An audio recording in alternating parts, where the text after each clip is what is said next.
hear me? Can you hear us? Can you hear us? Live, loud and full effect. Building. Hello, hello, hello. Can you hear us, ladies and gentlemen? It sounds like that we're live. It sounds like we're live. I think we are, people. I think we are. So you know what that means.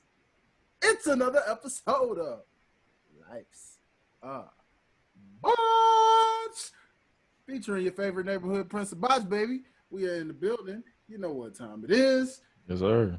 Happy, Thursday? Yeah, happy Thursday. But you're probably listening to this and it's Friday, so happy Friday if you're listening to this. And you're probably listening to this on Six Families Radio. Well, actually, no. Yeah, you could possibly be listening to this on Thursday if you're on Six Families. Regardless of where you're listening, how you're listening. See, that's the beauty of a Botch, baby. You never know what day, what month, what year, all that. But you're still having fun in the process. Either way it goes, welcome to I guess you could call this a review edition, or you could call this a bonus. A bonus episode, call it what you want to call it. I mean, y'all know I usually come through with the interviews, and we got more coming up.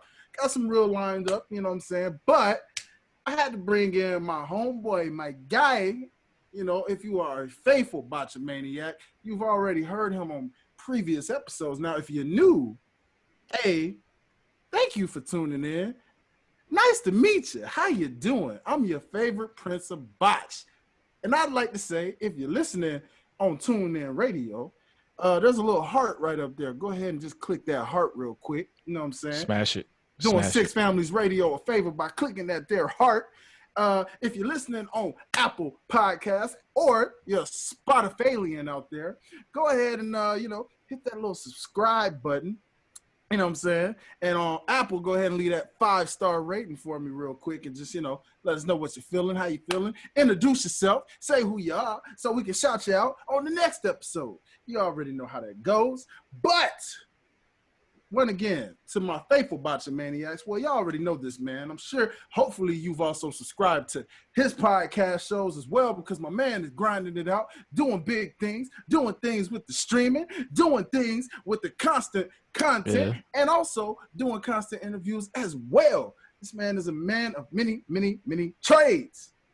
But if this is your first time listening to my guy, well, again, I'll let him give y'all some introduction, but I'm going to introduce my man. This is my brother from another mother. Ladies and gentlemen, boys and girls, children of all ages.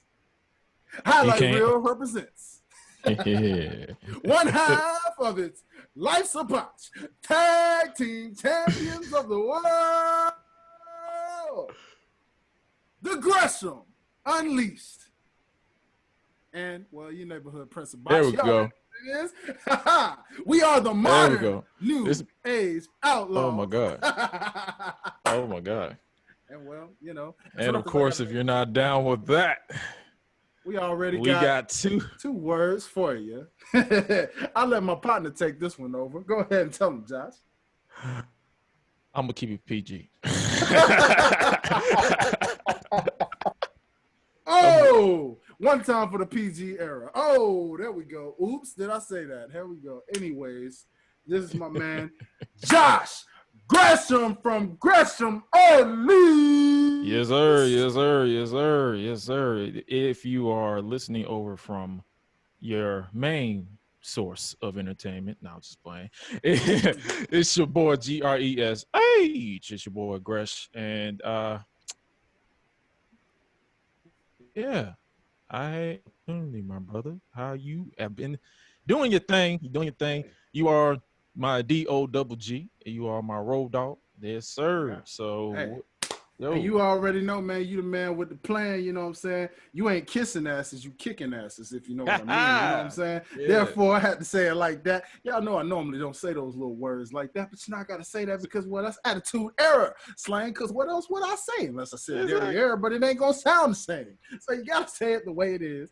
But nonetheless, this is my favorite outlaw right here over here. And it's been a while since we had you on the show, my guy, so welcome back. It's good to have you on, you know what I'm saying? And as always, keeping it animated and entertaining, you know what I mean? For the people out there listening and watching, because I forgot to shout out my YouTube folks. What's happening? How y'all doing? If Shout you out. are watching on YouTube, you're now seeing me with the too sweet. I've never done it in my life, but here you are. There you go. Screen grab it, do all the whatever you want to do. Too sweet. There you go, baby. There we Is go. what it is. You know what I'm saying? But Josh, yeah, man. Thank you so much, man. And I see again, you've been grinding as well, my guy, keeping Whew. them in this crazy season that Yeah. hasn't really gotten back to normal. So we've gotten Nah. used to what I guess today's normal in wrestling is. So I see you found ways to kind of, I see step back from the reviews a bit, Yeah. because it was weird with no crowds for a while. It's But like, what then are I you see, talking about? Yeah. yeah, but then I see they just kind of made a way to innovate it and just take talent, put them in the, I guess it's better than cardboard cutouts. Baseball, NFL. You know what I'm saying? I mean, I guess it's better than cardboard cutouts, but see AEW and WWE. Well, WWE's. Let's just be honest. You guys are copycatting from what AEW was doing because you didn't even do it until you realized what was happening. But hey, that's neither here nor there. Now, Impact Wrestling, I see Impact hasn't really caught on to that trend yet. I guess they're gonna kind of I keep it think because silent. they don't have a bigger roster when you think about it. Impact doesn't really have a major like AEW has a solid roster, A solid roster. Yeah, I mean and developmental talents. Yeah, I get what you mean there. and Like, WWE, they got NXT crowds, and then NXT trainees, and I believe AEW just now started slowly incorporating outside people after they've been tested. So it's like they you're have kind of getting, and they have an amphitheater, so they can space true. everybody out for social distancing. So That's yeah, true. I I wouldn't was put curious about yeah. Impact though. I was wondering what is Impact constantly doing their shows from? Because they would normally They're travel doing and it kind of. in Nashville. They're in Nashville. Like Okay, they have they're in Nashville, so they're currently still so they still have their warehouse in Nashville. Okay, yeah. so very WWE like, but they do have now. Maybe that's just probably because it's OVW, but I was gonna say they do have their developmental territory with OVW, that little partnership, if I'm Yeah. not mistaken. So you would have thought, Yeah, somebody got to let us know because I'm gonna be honest with you. Outside of Slammiversary, I did not really follow Impact like that. and that's crazy because I'm an Impact guy, man. I really am. Yes, we exist. Okay, I've actually been an Impact guy. Really, just going back to their start, man. Even when they had their uprising, and yes, Hulk Hogan and Bischoff freaking killed it along with Dixie Carter, but they've still bounced back. I'm proud of what they've been doing. I Oh mean, yeah, I get that there's a lot, which is going to tie in a lot to what I have to say with the theory I was tagging you on Twitter about, my friend. We're going to get into called that. me at 10 p.m. I'm At like, 10 I'm p.m., sleep. And I'm like, I have no response. I'm just like, okay, please do continue. Yes. So we're going to get in that to today's show. But first and foremost, real quick, talk to the people. Again, those who are brand new, tell them a lot about Mr. Josh Gresham and the many things that you do with the Gresh Unleashed podcast. Y'all got time? All right. Y'all got time. All right, let's do it. Let's do it, man. Man, I do a lot. Like I've been through in the game, so to speak, for like 10 years now. I've been doing it for on and off a long time. I just 5 years ago taking it serious, put it that way. Yeah. The podcasting game, man. It was just me talking crap about wrestling. Like, you got some people out there who literally do it because this is their job, but they're getting paid to do it. I'm like, Right. I'm a fan of wrestling. I'm just gonna talk crap about it. Then with the whole Black Lives Matter thing, I started spinning off. Like I did a whole spin-off podcast where I'll be talking about social injustice. Black Lives Matter. We're gonna say that today we die. Come on. There we go. But yeah, with me, I'm more of I give my point of view from a fan's point of view. Like I try not to step beyond my means because let's be real, I have yet to take a bump. Do I plan on taking a bump? Probably not. It depends on if I just say, you know what, I'm gonna be a 26-year-old wrestler. But Yeah. it's like I look at it from a fan's point of view, and I'm like, this if this doesn't make sense, this doesn't make sense. If it's crap, I'm gonna tell you. I don't sugarcoat it. I was never raised to sugarcoat anything, so it's if you check out Gresh Unleashed, it's pretty much me just being me, and I incorporated it into a 2-part thing now. I don't do 2-hour episodes because people don't want to sit down and watch a one-man show for 2 hours. Come So on, they man. were like, okay, I do part 1, part 2, Friday, Mm-hmm. Saturday, but this week I'll be doing Saturday, Sunday. Um, so it rotates Yeah. basically. But yeah, it's a laid back podcast. I'm animated. I got a soundboard, so I just do random soundboards when I do solo. Yeah. So that's my game. That's my That's the game. that's the game. I Come do on, the man. YouTube stuff too, the reaction stuff, but Yeah, the yeah. podcast is the main thing. Oh yeah, The he gets it podcast is in. the main thing. Yeah, He, yeah. he he he gets it in, people. I mean, like again, I had the pleasure of meeting this gentleman through the hardest working man in OTS. Shout out to Mr. Derek Myers, because this man bridged the gap between two fans who love wrestling, who have watched wrestling all their lives, and pretty much connected two animated people. And before you know it, hey, a great relationship was formed. And since then, whether it's on Twitter, reaction videos, whether it's, podcasting, talking trash about what we're seeing on television, what's going on, all that good stuff. We are here to provide entertainment in any way, shape, or form. And like my brother here, y'all know me already. I do the same thing. Bring a fan's perspective. Have I taken a bump? No, I haven't. Would I? Like my man Gresh, if you want to be a 30-year-old wrestler, if I want to be on my DDP-ish, maybe. You never know. I don't know. You know what I'm saying?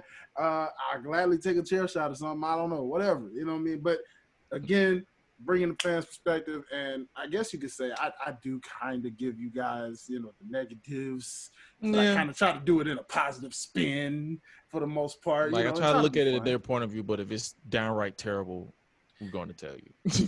And see, me and him are so like opposite in a great way. You know what I'm saying? That's what makes a dope tag team most times. You know what I mean? When it comes to this kind of stuff, that's what makes such a dope tag team, because, well, I might be the somewhat nice good cop kind of way, still give it to you and say, hey, I don't even know that was a bad show, right? But in a very calm way. This guy, not so much. I will have the Fiend Bray Wyatt.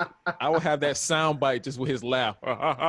Like I will be laughing at this entire show. I'm like, bro, this ain't it. This ain't it. It ain't it, brother. It ain't it. But it is always great to connect with my fellow wrestling fans out there and just let them know, like, hey, we're fans like you guys. We love what we do, but we do it with a grind, man. And what makes us different from other podcasts, you say? Well, simple. You got to check it out and listen first before you know that one. Ha! Bait, baby. That's how you reel them in. You know what I mean? That's what you do. You reel in.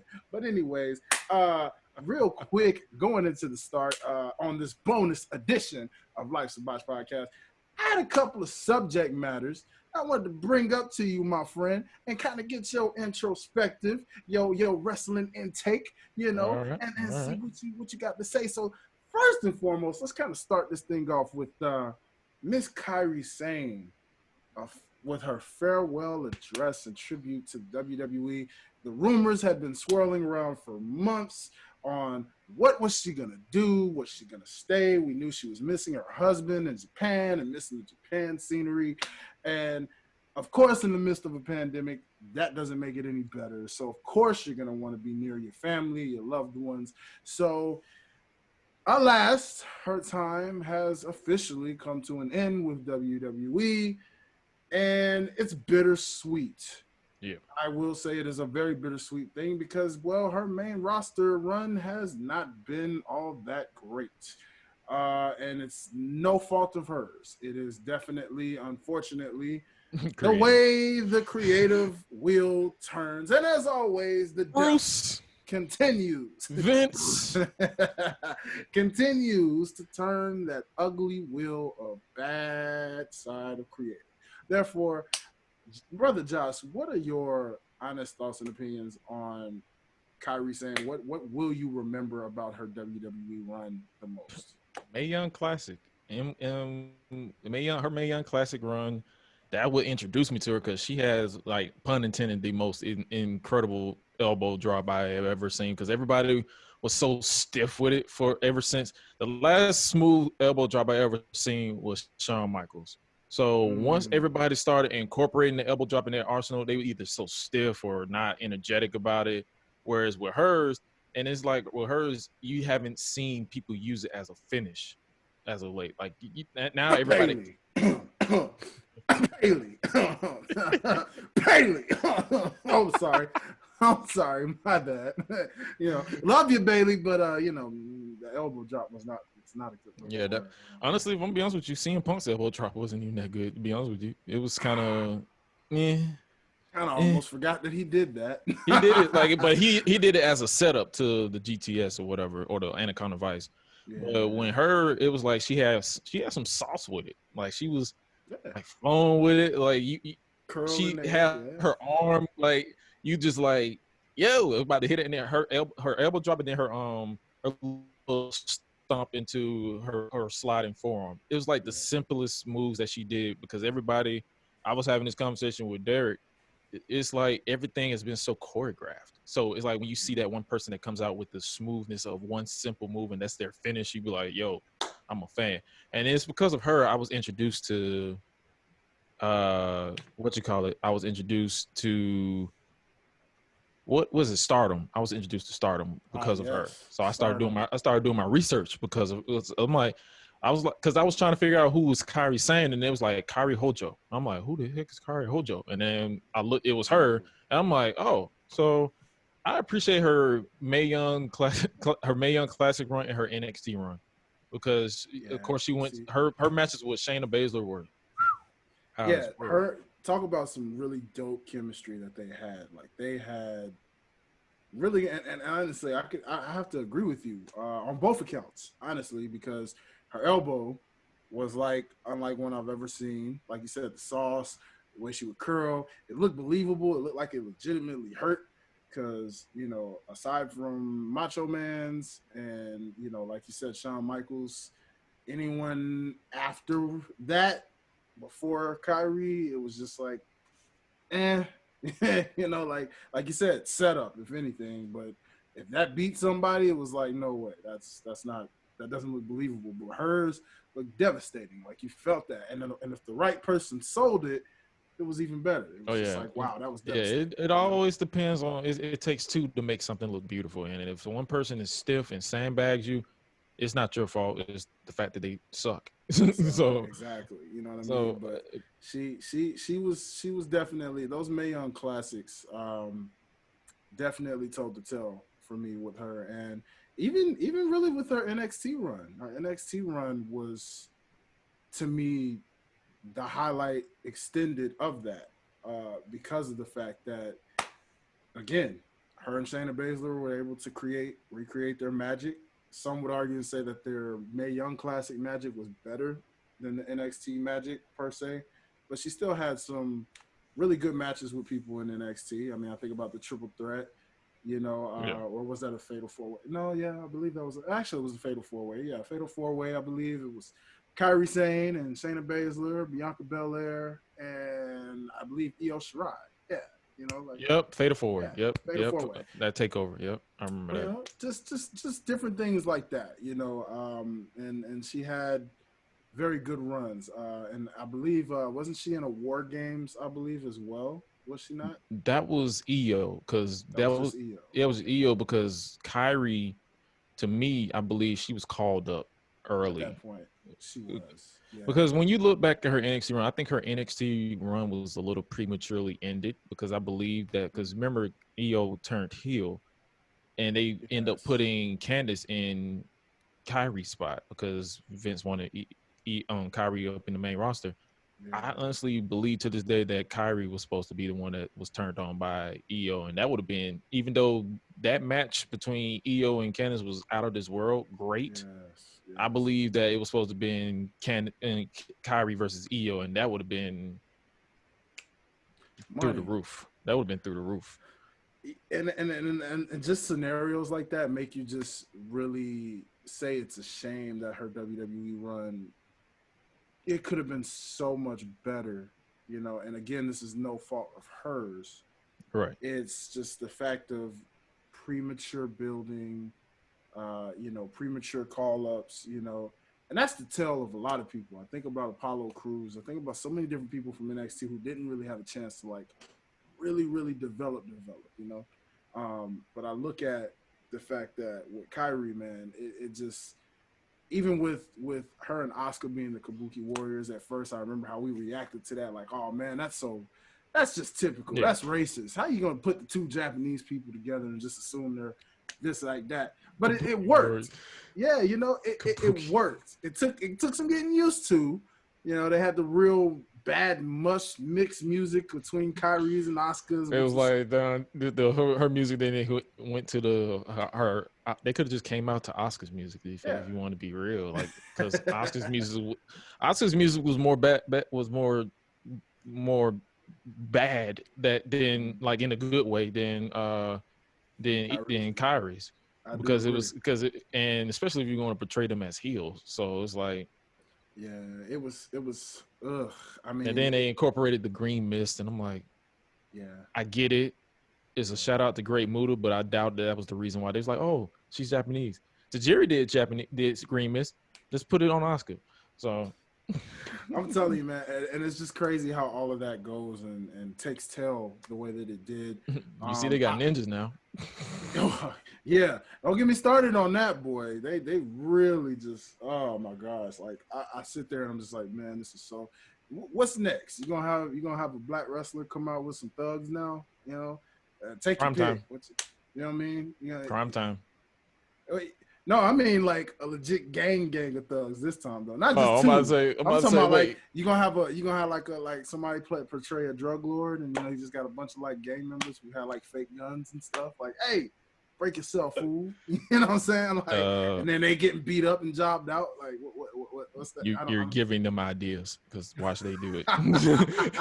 Hey, just remember where you heard it here first, people. You heard it right here first. You're giving them ideas. Hashtag BLM, baby. You heard it here first. Just remember that. Oh man, it's like I laugh at a lot of the current stuff because I laugh because it's so bad that I'm like I don't know. I know, man. It does get very eerie, which is why that's why I emphasize that I'm such an Impact guy because and I like AEW as well. But again, I just even with AEW, sometimes AEW is not perfect. Like they're not. I can tell you that from the rip. Like that's the beauty. Like on my podcast, I have Wednesday Night Wrestling where I look into AEW and NXT, and it'd be sometimes I'm like, bruh, I will literally say I'm like, this was not good. Yeah, this was not good from top to bottom. Or certain matches they had its high points, but I people assume that someone tried to say I was an AEW mark. I'm like, bro, I butchered through everything. I don't care if you are AEW, I don't care if you AEW, NXT, NWA. Exactly. I don't care what it is. I will butcher through it. And I agree because I can do that with Impact. Impact's not perfect. I mean, again, they have their moments where it's like, that was a little corny. I could have did without that part, but I mean, KD Forbes. Yeah, oh gosh, that segment was. I was like, what was that? The most horrible acting I've ever seen. Did you pay attention to the Twitch viewers? I don't know if you watch on Twitch. Do you have? I'm gonna try to watch it on. I've never watched Impact on Twitch. I've always because I do. Soon as she got on there, the numbers went from 5K. It was like I literally looked at it. That thing just said. It just went down. I'm like, bruh, this was not it. Oh, I'm about to check that out, baby. I got to go back and look at that on Twitch because I literally just made a Twitch, so that's why I made one. I'm a little. It's different from the TV because I think they do they do for the commercials. They just cut to Melissa Santos oh nice. So they cut and she just do like she interact with the viewers or whoever's coming in the chat. Oh, sweet. Okay. And then they'll probably play an old match. Like I know the first match after the recap. Like they do like the moment of the week. The numbers went down because they played a match from Kevin Nash versus Scott Hall in Monday Night Impact. I said, oh my God. I said, y'all do know this ain't it, right? Nah, it's not, man. And it's like, thank you, Impact sometimes for reminding us of the worst. The worst. Every now Monday and then, Night Impact. Oh my God. Watching Kevin Nash versus Scott Hall, a slower Scott Hall from the 90s. Yeah, nah, bro. Not No. it. Not it. You know, but when you see Impact 60 on Access, and then you see a Kurt Angle versus AJ Styles, then you're like, oh, now you're getting somewhere. Now you're getting somewhere. That was the glory days, my friend. Those are the type of matches I want to relive. But don't get us wrong. Impact had its good moments in 2010, 2011, or whatever, but it was mostly bad. It was bad. those. And it's gonna tie into our main squeeze of this here bonus episode. So we'll come back to that, and I'll get where that kind of reminds me, because you know these wrestling promotions are kind of starting to remind me of some things. So I'm gonna come back to that. But coming back to our moment with Miss Kairi Sane, me and my good partner here and my favorite tag team partner. We just got sidetracked and everything. You know, we got sidetracked, but we want to salute Kairi Sane for at least putting up with what she was given and making lemonade out of limes, baby. Because I mean, that theme music that they did give Kairi and Oscar was a banger. That dun dun dun dun dun dun. Hey, you know, funny thing about that theme, I actually was at the live show here in Atlanta. It was actually, I believe, that was a birthday present to myself. So it was way before the pandemic. It was like late last year. But I went to a live event. They had it up here in Gwinnett at the Gwinnett Arena. Oh, yeah. And they had a little WWE live event. And it was the first time I had seen, the last time they were even up this way for anything was like a Monday Night Raw I went to back in like 2004. It was like the road to WrestleMania 21, where Jericho had his Money in the Bank, and Randy Orton RKO Jake the Snake. You know what I mean? I always remember that because that was the opening segment. But like literally, they actually debuted that theme song that night at that live show, and I remember seeing that. And I was like, hold on, they got a new theme. Right. I'm like, okay. And then, of course, everybody and their mama saw it on Monday Night Raw that night. So I was like, I heard it first, baby. Knew about it. Life's a Botch exclusive, baby. But it's all good. But yeah, man, I want to salute them for, I mean, she had some moments. I hate she had to go through the botches and what she went through with Nia Jax. Beautiful Nia Jax. Nia Jax. I got to make this known just in case you come across this. You are a gorgeous woman. You really are. But you gotta be more careful sometimes with these folks who wrestle, man. You can't just be throwing people around all willy-nilly like that. That's half the You literally, don't get me started, because you literally heard her say, I'm not ready. You literally heard it. You just said, I'm like, Brett, you can't do that, Nia. You too gorgeous for all that, okay? Like, literally. I'm not one of those that's going to say you suck, because I've seen your potential. You got it. Nia, you just get careless at times. Nia in NXT had potential. I will always say that. Nia in NXT, when she originally faced Asuka for that women's title at one of those takeovers, I forgot which one it was, because it was so many of them around that time. It was like, yo, she has potential. She just needs to stay down here. Then next thing you know, they're like, oh, she's getting called up to Raw. Why? Exactly. she still needs to hone her craft. Like, exactly. That's coming from a fan's point of view. I'm not even talking about from a wrestler. So it's like, like, come on. I can tell. I'm like, that ain't it. She wasn't ready, and I get it, because the whole, she's so big, that we've never seen a woman of this stature. Like, okay, I get all of that, but you still got to be ready. You know what I'm saying? Because if this was China in the days of when China debuted, let's put China in the modern day, right? Prime China, right? We remember her debut. So imagine NXT being around at that time. And she walks into NXT, and we know she's green as all get out, not ready for none of this, and suddenly just pulled up to the primetime Monday Night Raw. You don't think we're gonna be saying the same stuff? You know what I mean? And we love China. We love China because she trailblazed. May she continue to rest in peace. Yes, absolutely. I'm just saying, I'm doing this to paint a scenario to you guys, because even Beth Phoenix went through developmental, and she was ready when it was time.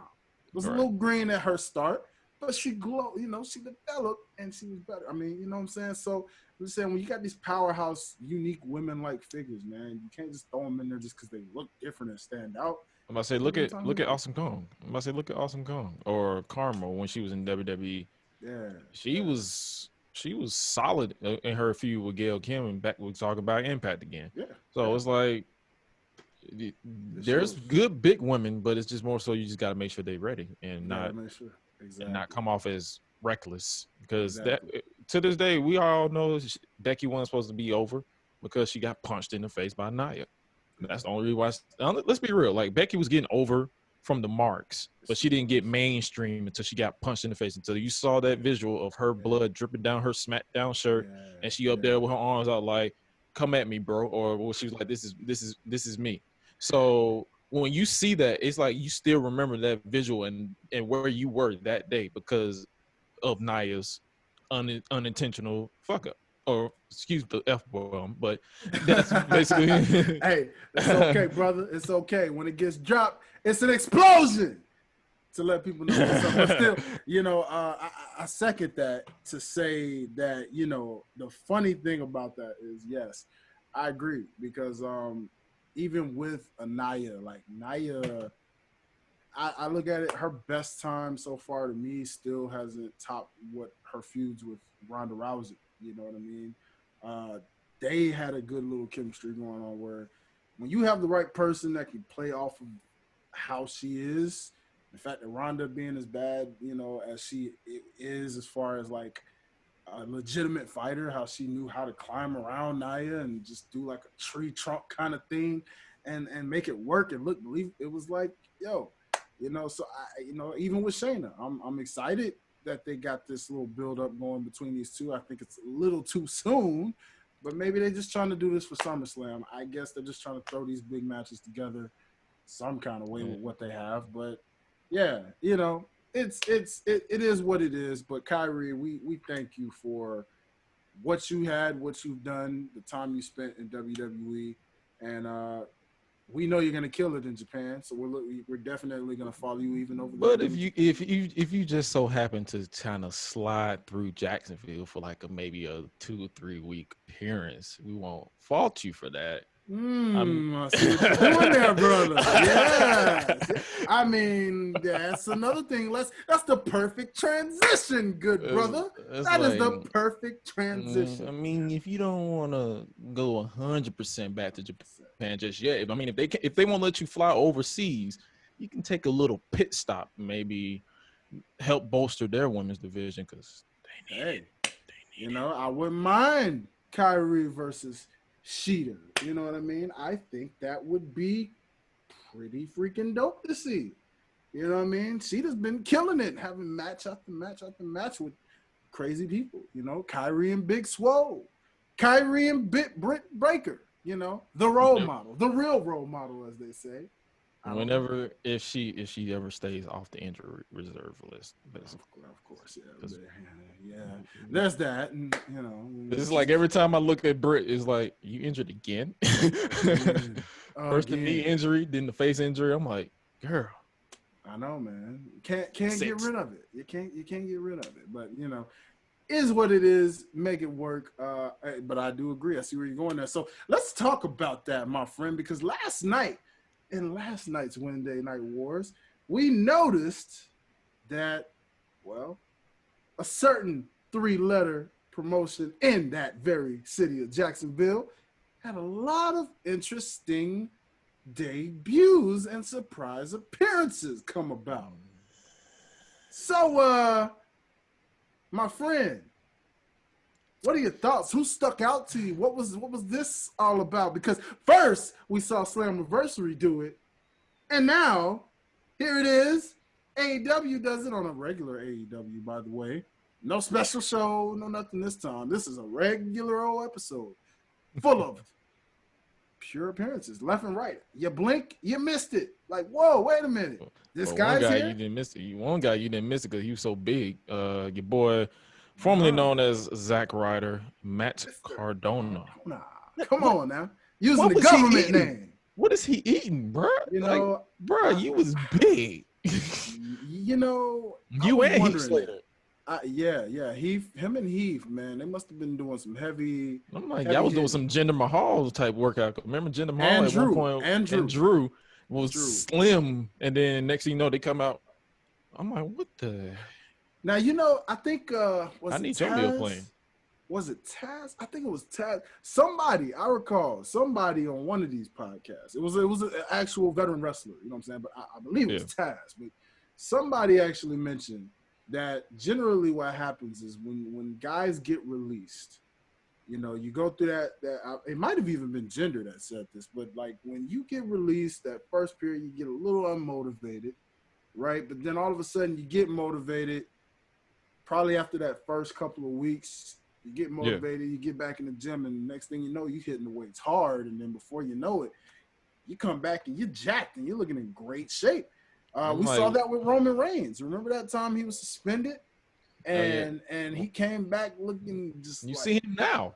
yeah, I yeah, said, yeah, exactly, you see him exactly. now. That dude is jacked. I'm like, bruh, this Yeah. is the dad bod of a guy with 5 kids. Yeah, yeah, yeah, and even when John Moxley, at the time known as Dean Ambrose, when he came back from his major injury, you saw how big and jacked he had He gotten, walking and it was out, like whoa, you know what I with mean? that haircut, just all. I'm like, bro, who is this? Exactly, exactly. It's great to see. I mean, I'm loving the build on him. Sometimes to be taken seriously, you kind of have to, put on a new Yeah, look like that because look what it's done for Drew. Look at how Drew is a main eventer. You know what I mean? I mean, he had that title on him prematurely anyway, but the fact that he was able to legitimately look it and look at how he beat Brock because he legitimately looked like a guy. If that you'd can have be put Brock. exactly, if you'd have took the Drew McIntyre of the early stages, the tall, lengthy, slim one, and put that guy up against Brock, would you legitimately say, yeah, he's gonna beat up Brock? Versus the Drew that you see today. Yeah, You know? I think that's the reason why a lot of people didn't really 100% see Seth Rollins 100% beating Brock easily without it being predetermined. Because Yeah, Seth is kind of slim. Yeah, he's a little jacked, but he's yeah, still small. yeah, Whereas Drew is tall. I think Drew is taller than Brock. yeah. He was So taller. He so was he's taller. taller than Brock, and then he bulked out and just came back as big swole. Basically, he's the big swole of WWE. Exactly. So he came out. I'm like, bro. As soon as he hit that Claymore at the Royal Rumble, I'm like, oh yeah, he's beating Brock. He's beating Brock. It was solidified. I mean, I love to see when a wrestler kind of transforms and reinvents themselves. Now, No Way Jose, on the other hand, I don't know what the heck he's been going through. Who told him that was a good? You, bruh. I don't No know. way, Jose or Jose, whatever your name is. You stole my man EC3's bar, flow for flow, bar for bar. What is wrong, bruh? What is wrong? Cuz no, Yeah, except for the hair. Like I don't know what you were doing with the hair. Like, bruh, the if that's hair. you threw me off a little bit. I'm like, Yeah, are you? If that's your preference, that's your lifestyle. All power to you. But huh? yeah. I Nah, was truth. Because I mean, I don't know what his I don't know what his sexuality is or whatever. It's not really necessarily about that part, but no, as it's far as not. just It's not. looks, it's just It just threw us off because you went from a puffy hair hmm like afro in NXT to I hmm think at one point he had green braids that was like long, and then he yeah, cut it, went right back to he stealing went. that from Naomi, by the way. Yes, like you still everybody's flow, bruh, bar for bar. Like what is going on? But you know, he went through listen, those transitions, and I'm like, oh, okay, cool. He's just changing his hair or whatever. And then when he came down with the long hair, I'm like, yeah, are you cool? Like, what is the gimmick? Like, he didn't really explain the gimmick. I'm like, what are you trying to do with your independent gimmick? Like, I yeah, don't even know your name outside of No Way Jose. So, yeah, exactly. so it's And like, and there was a page or something I follow where there's legit, because again, there are No Way Jose fans out there, and I applaud you because you're a fan of what you like, so there's nothing wrong with that. I root for the guy. I want to see him succeed. I love those stories of guys who weren't really, they were mid to lower mid card or jobber even, reinventing themselves and getting bigger and better. We see it all the time. I love those stories. So I root for this man to find himself and get better. But it's like now I I'm gonna saw say, look at Juice Robinson. Remember Juice Robinson, yes, C.J. Juice Parker, or Robinson. C.J. Parker in NXT? Yeah, I yeah, will. I yeah. hope he never goes back to WWE. To be honest with you, because they Nah, wouldn't know yeah. how to book. They wouldn't know how to book Juice Robinson. They would probably give him the cardboard gimmick again, and then get mad at him for busting up Kevin Owens' nose. I'm Mm-hmm. like, stay in Mm-hmm. Japan, bro. You, Yeah. you lucked Some out personally and professionally. You're in Japan. You got Tony Storm on your arm, bro. You winning in life. You ooh, good. you winning, boy. You got Tony Storm on your side. You You winning. winning. Ha! You winning. Hashtag You winning. winning. But no, I say that because I'm curious to know, like, when I look at what's going on. I mean, with him, there was a look he had where he had completely a shaved head. I can't remember if it was bald or he just had a low fade, but he looked bad, like legit, like a legit badass. You know what I mean? Like Right. somebody that would legit. And he had a gimmick. He had the, because I know he's, of Dominican descent, so he had the Dominican flag, and it was he was like a territory kind of guy or something Okay. with his gimmick. But it was like I saw the highlights of it and was like, now this dude needs to be in WWE or wherever, somewhere. It's What like they keep that slapping character? these guys with gimmicks that doesn't work with the modern day, Yeah, yeah, and it's like it's kind of like WWE went from over gimmicky in the 80s and the 90s to the Attitude Era to the Ruthless Aggression Era to yeah, where now it's just like you're at a meh stage. yeah. So You're in a minute. You're taking guys in an era that don't need gimmicks anymore, no, trying to put a gimmick on them where it doesn't work for because them. kayfabe is dead. Exactly. It is. I mean, no one's gonna look at Jose and be like, "Oh, bro, let's conga line." What? No. I mean, you see Miro. He doesn't even want to go by that R word anymore because he doesn't like that name anymore. He hates it. So we're not gonna address him by that name because he's not gonna Miro. address him. Miro. Which, by the way, it's a crime seeing all these debuts. Why hasn't Well, I seen my man Miro yet, guys? he kind of tested positive, so yeah, he can't really go anywhere. So All right. Well, in a matter of time, yeah, because you will I think be there he's somewhere. uh, But where is the yeah. question? This whole rumor where he's talking about he wants to be just a streamer and not a wrestler anymore, bro. Stop lying. I Stop lying. agree. I agree. And we gonna get into this because there's still a lot. We've seen some of these free agents kind of land in little homes right now. But there's still so much talent left on the market right now. We're gonna get to that to go into this here meat situation. Maybe even do like a little draft or something, of what we got left. But what I want to know, okay, so did anybody outside of Mr. Cardona from last night's AEW stand out where it was like In a good way. good way, bad way, in between, man way? Girl, Or... bye. What the? I knew it. I knew it was coming. The shock of the day. And her fans are excited. I done seen the trend. She is back, baby. What the? I ain't gonna lie. I like Cameron. I like her. Hopefully she mouthpiece. learned how to pin somebody. Because remember when she had that feud with Naomi and she tried to pin her on her stomach and told the referee to count it? I would say hopefully she learned how to find what's a good match that's not Melina versus Alicia Fox. Yeah, please don't ask her what her favorite match is. Please don't. But Adrian, look, Ariane, we love you. Come on to the show. You know what I mean? We're trying to reach out, get you on the show. Let's talk about this experience because I see you picked one heck of a teammate. That's for sure. Please, Nyla Rose. don't get yourself killed in the process of this though, because If you that take worries pin, me. If you take that pin, she's probably going to eat you alive. yeah.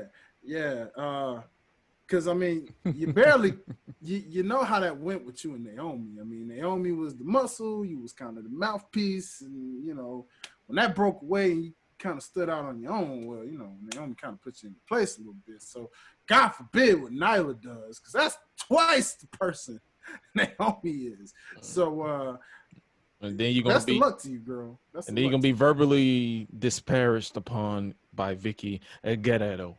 So don't Yeah. screw up. Don't Well, screw don't up. screw up, you know. But I am happy to see her back in the field. I didn't know if she was gonna really You, return to it I'm or gonna be not. real with you. I was never a fan of her, but at the same time, as long as if you got some work, I ain't mad at you. I ain't mad Mm-hmm. at you. Like, get you some work. Like, yo, It's some work, if you improve, you improve. But and she probably has and you 4 years probably now. has like 4 years. It 4 years. took you 4 years to train, and I'm like, yo, I'm like, you tried the reality star thing, and it didn't really work because reality TV only lasts so long.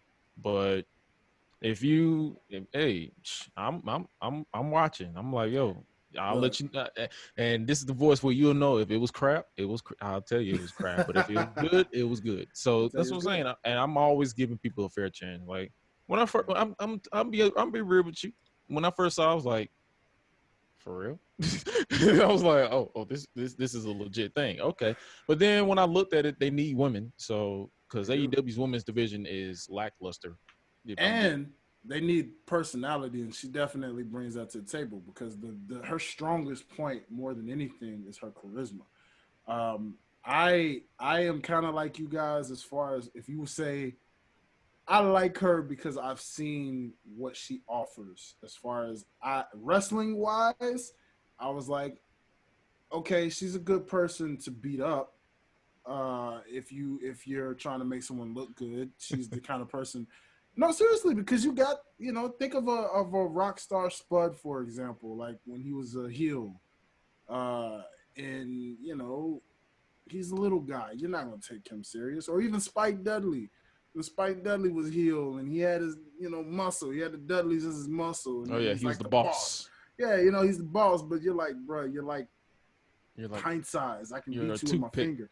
You're a Yeah, toothpick. I'll pick but up. he played it so well. Even Gregory Helms, for crying out loud, when he's Gregory Helms, you know what I mean? I mean, like guys and girls who are clearly not. I mean, we've seen it. I actually kind of like that they've even paired her with Nyla because maybe at some point now. I mean, you have Vicky there, so Vicky's kind of the mouthpiece, but somehow, some way, Which sometimes I with a still girl don't like Kim, get. Like I get Vicky needs work, but Nala, she cuts a solid promo to me. I didn't really get that pairing. I'm like, she doesn't that really is need a true. mouthpiece to That me. is true. She is one of those that She Nyla doesn't really need a mouthpiece because she can talk on the mic. So that is true. But I get the dynamic, I guess, as far as when you got a monster, they shouldn't have to cut a promo most times. Just let them go out there and do what they do, and how many managers do they have in AEW now? Like 10? It seems like everybody has a manager. Yeah. One thing about AEW that's kind of throwing me off is they're giving us a little too much of what we don't see enough of in WWE. They need that balance, yeah. Yeah, you know what I'm saying? It's amazing how WWE doesn't take advantage of things like what AEW is doing and giving mouthpieces. Like, let's take an MVP, for example. It's like, okay, He I made like the Bobby La- pairing. he made Bobby Lashley so much better. I am going to Yeah, be yeah, 100% with you. he Bobby has. Lashley, was the only thing they need to do is give him his headband back, and we got a total package. Oh, you But like the headband? I like the headband. I'm not a fan of the headband on I like Bobby, the man. headband. It's I like, don't bro, like it. it's like, bro, come on. I mean, granted, as an Impact person, when he had it in Impact, that was part of the badass gimmick that he That's had. what I'm With the head. saying. But I never liked it because I'm always thinking Ninja Turtle every time it's on. I'm sorry. I just look, man. I see Ninja Turtle when I see Bobby Lashley in a headband. It's big, it's bald, and when it's colorful, and he's got red ones, blue ones, black ones, white ones, I'm like, nope.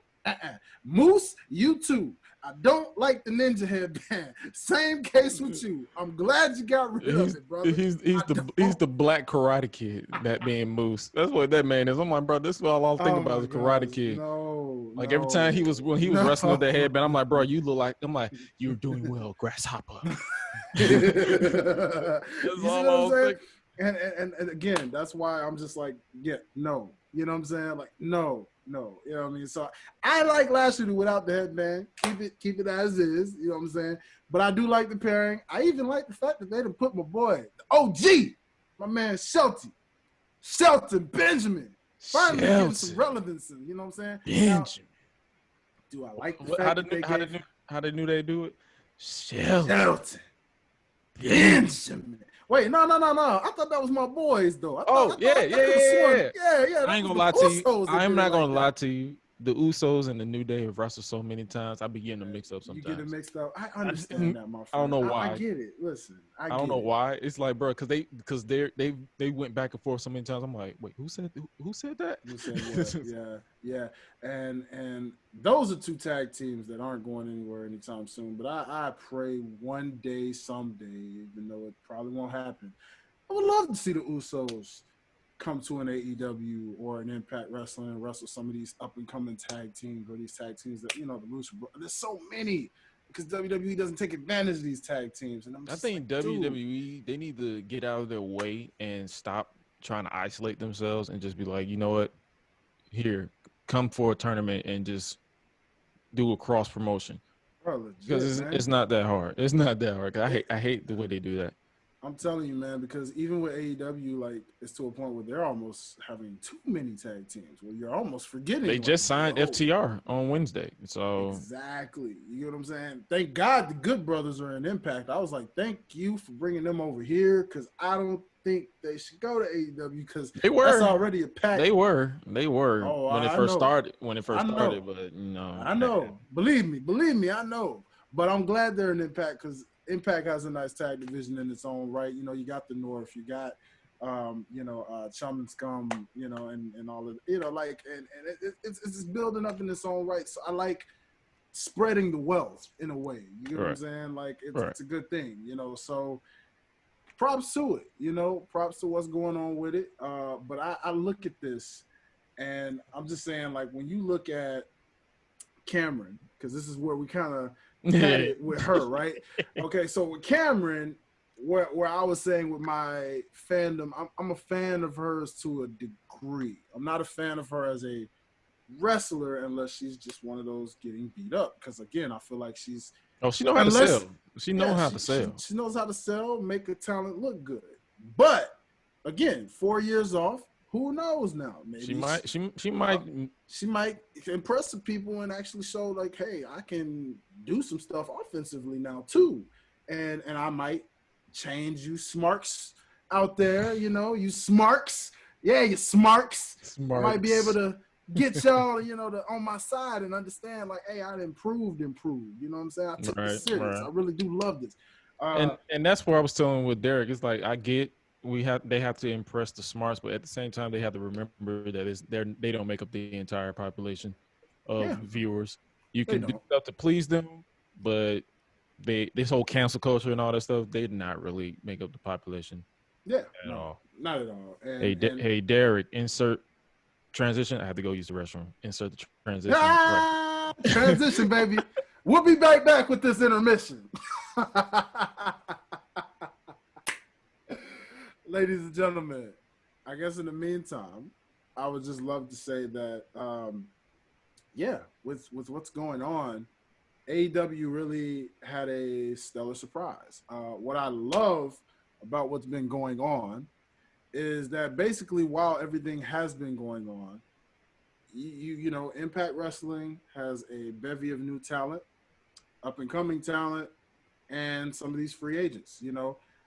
The basis of this here episode is really to just say that I was chopping it up with some people and an epiphany came to my mind and I realized this pandemic that we are in right now has actually been the best thing for professional wrestling. Why?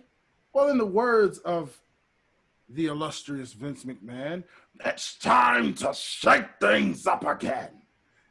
Well, Vince, for such a known catchphrase, it's amazing how a pandemic actually took what you would do with your own roster and the world said, oh, it's time to shake things up again for real. Where it forced you to release all this talent that you had stored away and was doing absolutely nothing with. Uh-oh. And now look, Uh-oh. now you got all these free agents and look at where they're showing up at. And Uh-oh. in a matter of one day, they're looking way more better of a bigger deal than they ever did in their entire run in your company. So this brings me, now that my awesome tag team partner is back, you guys didn't know because this part's all edited. And that was the intermission and we're back from it.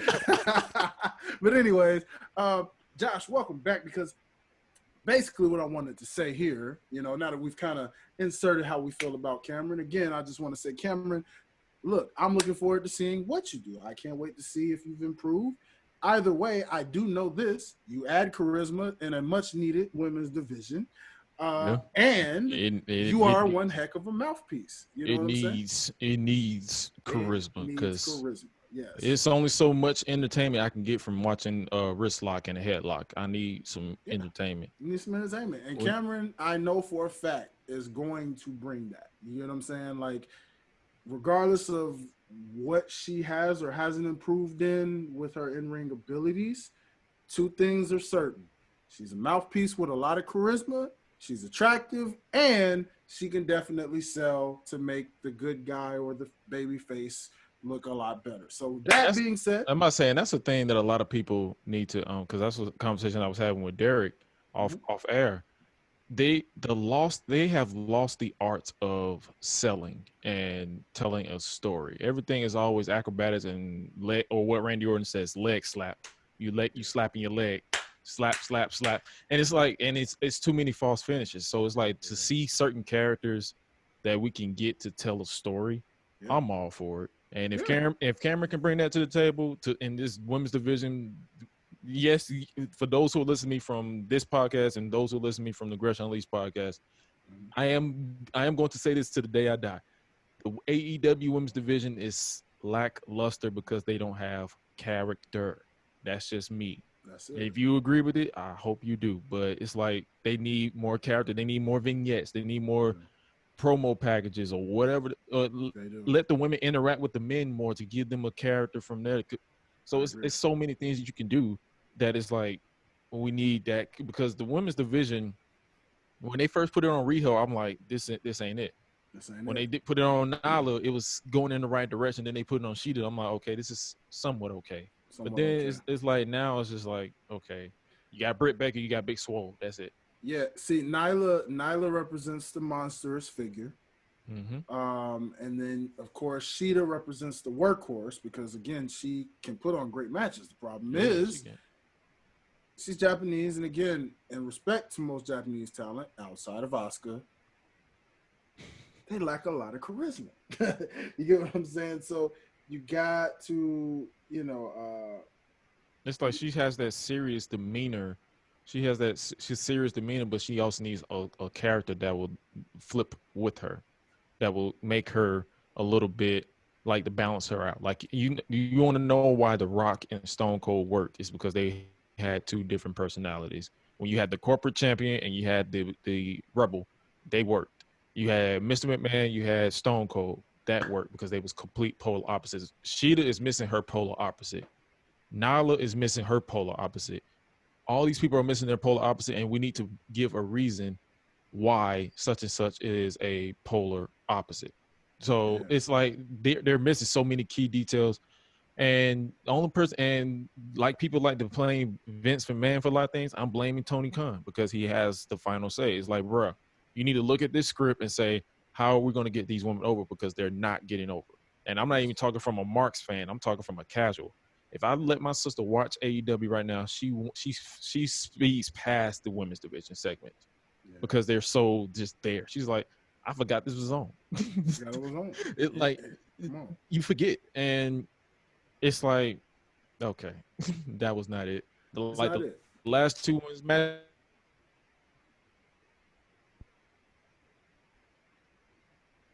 Telling you, man.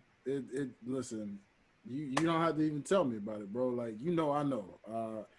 I love character and what's going on. And it's like, hey, Because again, even with Impact, I'll tell you this much: they find a way to definitely bring character to their women's division. Oh yeah. When I look at what Kiera Hogan, I like the fact that Kiera Hogan and Tasha Steelz have formed a nice little alliance of some sorts. They go great together. And I was Oh yeah, like, Tasha their Steele, that's my characters. girl. Like Yeah, from the she's amazing. few times that I've seen her, because like I said, I wasn't following Impact before Slammiversary. And Yeah, I'm like, who was that? And yeah, it wasn't more so like the typical weirdo, like, oh, I'm attracted to her. It's like, bro, who was that? Because she yeah, is good. yeah. So She's good.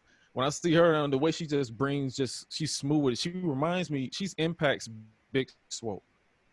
In a way, yeah. And She that's what she this she is. they need to put the skyrocket behind Big Swole because she has that charisma. You could argue that, and then you could also even say, and no pun intended with this, because I love Kiera.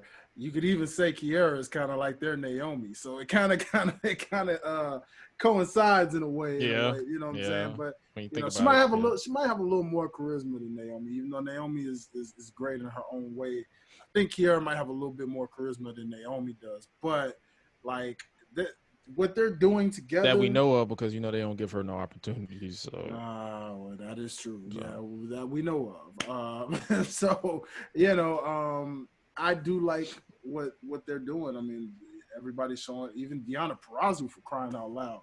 oh yeah, Again, just the fact that this woman has literally, in a short amount of time, come to Impact, has already won the Impact Women's Division Championship from Jordan Grace, of all people. At that, just signifies like, yo, they already made her a big deal, which yeah. WWE failed to do because you practically forgot about her in WWE because you either And that didn't was see in her or you, NXT. Like we're not for those yeah. who think we overpraise NXT or who think I overpraise NXT. No, I will bash NXT if it wasn't good.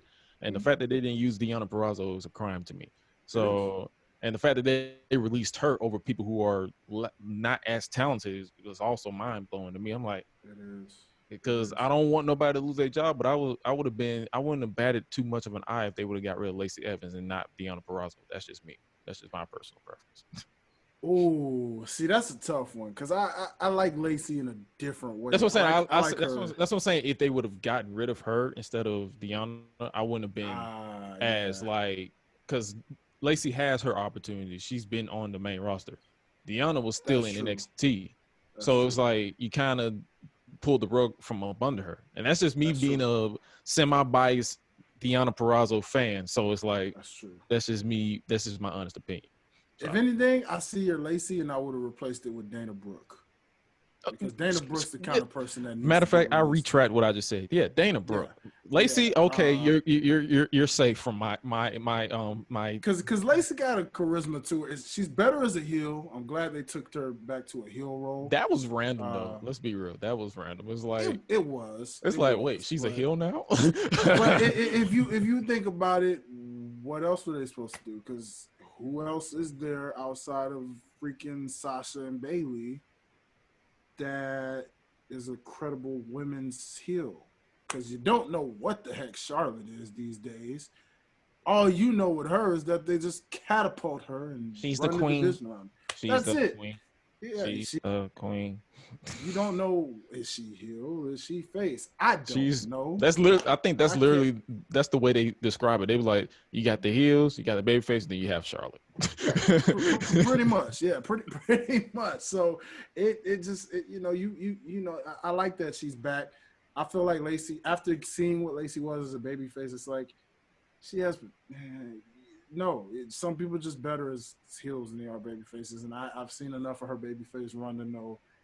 And nah, you're better as a heel. It's something, your gimmick fits it better, and Honestly, all that. I told people this all the time. I said if I ever do decide to become a wrestler, I will without doubt be a heel because Yeah. I feel like you have more freedom to be when you're a heel. Unless you're like this guy right here, who can be charismatic as a babyface, and you love him, man. Look at a smile like this, man. Come on. How would you not love a babyface like this guy? Oh You know what I mean? man. Like, obviously, there are people who can make the babyface role work. but there are some who really can't. It's a certain. For example, Rey Mysterio, the ultimate babyface of babyfaces. The man draws to the kids and the adults, everybody, a little bit of everybody loves Ray because it's Ray. You know what I'm saying? And he can back it up in the ring. So you have cases like that where, now in today's case, I guess, well, even maybe a Keith Lee. I give Keith Lee as an Yo, ultimate did you baby see his face. promo on NXT? I did. That was my man. The Listen, man. delivery. That's what I'm getting. That's what I'm getting at with the women's division and everybody. That Yeah, is the lost art. When your delivery of a promo, it didn't feel like he was reading from a script. yeah, It looked like he was legitimately pissed off. yeah, Keith Lee is the type of person that I would want to hug and not get body slammed by. That's the yeah. type of person Keith Lee came off as. In that promo, I'm like, And perfection. dude, I'm telling you, man, I really kind of hope they keep that title. I hate that they got him and Cross They feuding so basically set him up quickly. as a transitional champion, basically. It darn near sounds like it, and I really kind of hate that because Keith should kind of breathe with that for a little bit, but Knowing them, maybe hopefully they might do a screwy finish if they do face off. They might just kind of prolong it. I wouldn't yeah. mind it. I I wouldn't. wouldn't mind it either. I mean, you could keep him down there a little longer, just a little longer. You know what I It's mean? like it's not gonna really make it. I think the thing is it's not really gonna make a difference if you shuffle people around because Yeah, there's no crowd. There's no legit crowd. So it's kind of like true. you kind of, and that's why I kind of don't really. I think the entire heel versus babyface dynamic can be suspended a little bit when it comes to Yeah, like championship matches. You can have a yeah. babyface versus a babyface, a heel versus a heel because you got the crowd. I mean, they're not playing to a crowd; they're literally telling a story. hmm I So agree. I agree. But as we know with Vinnie Mac, that's not going to be the case because he likes to stick to the traditional format, and I get it. But what can you say, man? It's and you it's wonder why his WWE. ratings are down. Yeah, yeah. Declining day by day by day, and it is what it is. But nonetheless, I'm gonna bring this back to the initial meat of what I have for my brother right here, my tag team partner. This right here was an epiphany that I had on the other night. And I realized that this pandemic was the best thing that ever happened to the world of wrestling. Because, in a way, because again, as we know, WWE held all of this talent. They were signing people left and right, left and right, left and right. Why? Because of the AEW effect, as JD from NY would say, oh so greatly, and just the fact that not even just AEW, but your Ring of Honors and your Impact Wrestlings and your New Japans and all of these other promotions out here, that wrestlers can go and reinvent themselves and be way bigger and better deals than they ever were in this WWE company. Because right now, it seems the only thing WWE really has going for them is the history, the stature, and the mainstream appeal. Man, that's not The even that much. cachet. I might say that's not even that much. These days, maybe not, but I mean, you still tell the average man who doesn't really know much or they anything still about refer to it wrestling. as they still refer to it as WWF. That lets you know Yeah, how much facts. people have turned off because they don't even realize that it's WWE now. So yeah, And unless it's a cross marketing kind of deal, because yeah. even the cross marketing attempts that they do, people know it's WWE. But nonetheless, yeah, it an average person that doesn't know our intellect of wrestling the way we do, Yeah, we pay attention to everything. they know that when they hear WWE or F, whatever, chances are, if you're there, they're gonna know you just off the name, right? But Yeah, in today's world, so let's not the get time, it to my say. Let's not get it twisted. WWE is a marketing juggernaut. Like soon as you see wrestling or sports entertainment, you mm-hmm, hear WWE. You're exactly, starting to hear AEW because they're less than a year old and because they've been getting traction and because they're tied to the cons and agreed, Jacksonville. So it's kind agreed. of like they're getting that second. They're the second biggest company in North America. So Yeah, yeah, yeah. uh, It makes sense. So I'm glad you brought up Mr. Khan, because that's what kind of set off this epiphany in my head. And I was just like, well, I got to bring my tag team partner, my favorite analyst, fan to fan, brain to brain, man to man to see, in a fantasy kind of world. If we could make this happen, who would you want to represent each company in a sense of this way? Because AEW, as we know, started off as an idea, a thought. People didn't want to take it serious. People just like, we'll see what happens. But what happened? Tony Khan, just a little old son of an owner of a nice little NFL team by the name of the Jacksonville Jaguars. No big deal. Yeah.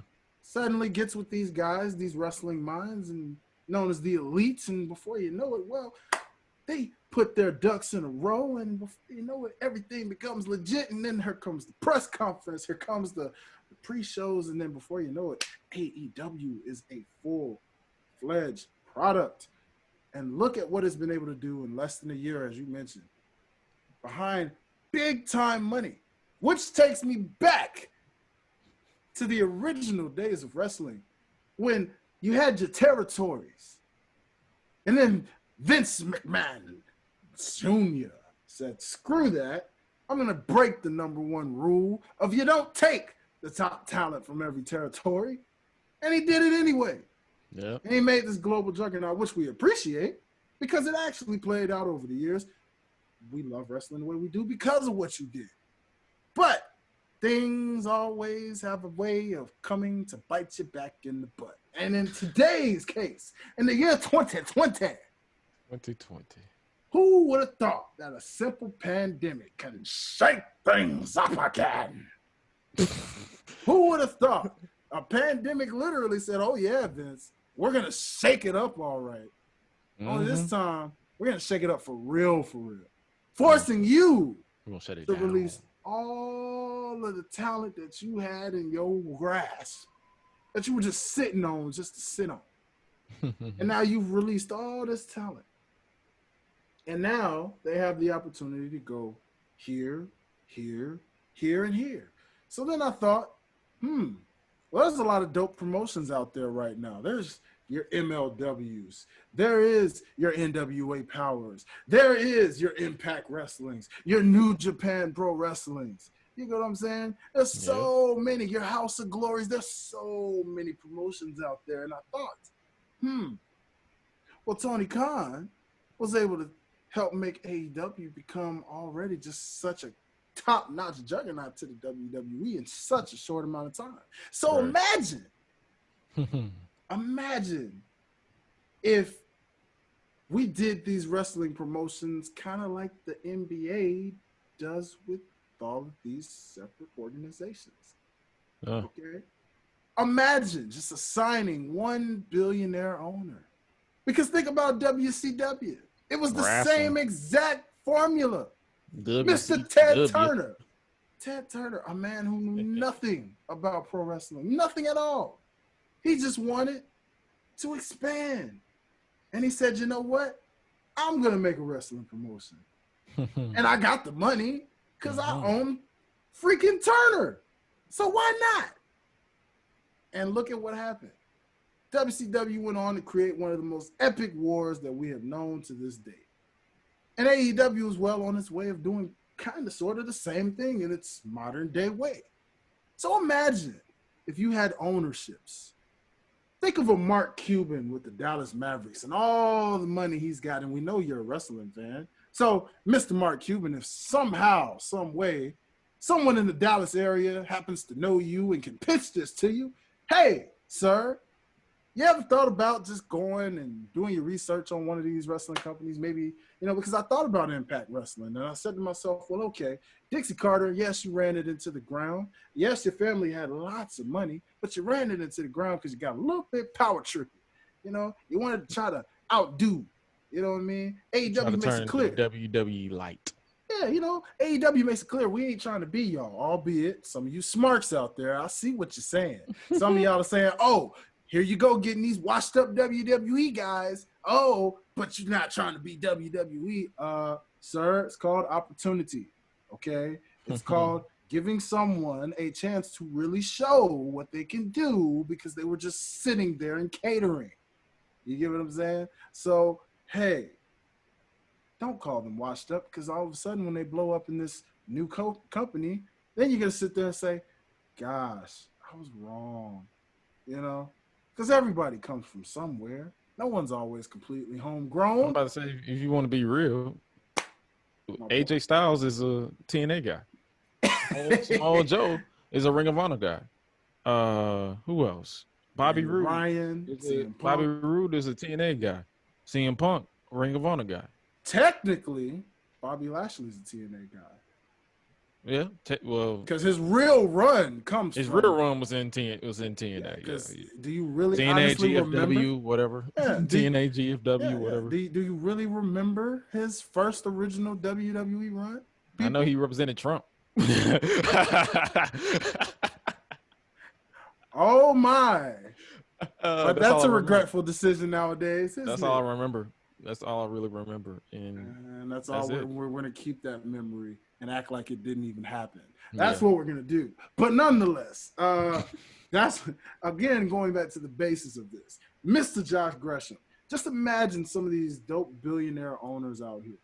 And imagine, because again, with Tony Khan, who would have thought? He had a son that's a wrestling fan and said, you know what? Yeah, I love to get involved. So imagine if more owners did like Mr. Khan and got with some of these promotions, the MLWs, New Japan kind of doesn't need it. They are what they are. But yeah, they got their own empire. Yeah, they got their own empire. They're good. You know what I'm saying? They're same level as WWE, if not bigger. It just depends. You know what I mean? That's a whole different country. So it is what it is. But to the MLWs, the Ring of Honors, the Impact Wrestlings, and all of these people around. Just imagine if they put some legit money into these companies and said, hey, you need a TV network? Let's go shop around and see what major network we can put you on. Okay, bet. All right. Now, you got talent, right? You got people that you can market. All right, cool. Merchandise sales. Off the roof. XYZ. Because imagine what these promotions are doing independently on their own. So now if you take the billions of dollars to where they give them a budget that goes out the roof, can you imagine right now? Especially with all of this bevy of talent that's still sitting around. Imagine, kind of like, again, just like in the NFL and the NBA. The NFL, the NBA is an actual brand, right? It's football, it's basketball. But within those brands, you got different brands because each team is its own brand. The Chicago Bulls, the LA Lakers, the New York Knickerbockers. You know what I'm saying? There you go. The Pittsburgh Steelers. The Dallas Cowboys. You get what I'm saying? Imagine oh my God, Jerry freaking Jones, y'all. Imagine a man of his caliber. Look what he did to the freaking Dallas Cowboys, for crying out loud. Can you imagine this man going to an MLW or an Impact Wrestling and saying, you know what? I could be that much richer because this wrestling business thing, man, I don't know if you owners really understand this. Wrestling in its own right is a money maker.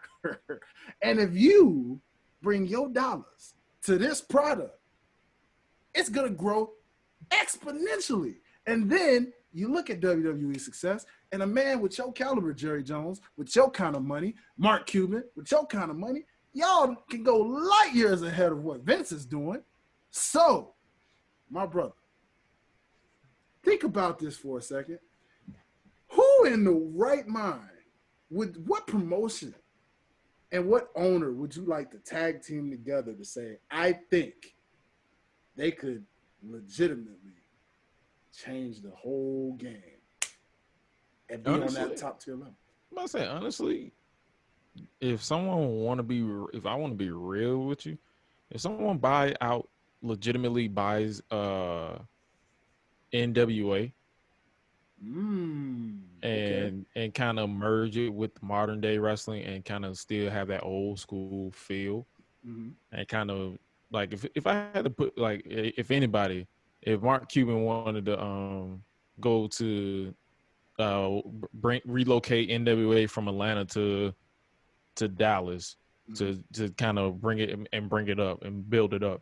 Mm-hmm. I'm all for it because it gives you that NWA to me. It gives you that old school mentality. Being like if you're a Yes. fan of storytelling and slow Yes. build and quick execution and just whatever. If Yes. they get that mentality and put it with the mindset or the philosophy of an AEW with the network, I'm all Mm-hmm. for it. I will subscribe to that situation because Mm-hmm. you got the current juggernauts right now that ain't really they're getting it, but they're not getting it at the same time because Exactly. nobody expected this pandemic to happen. But Exactly.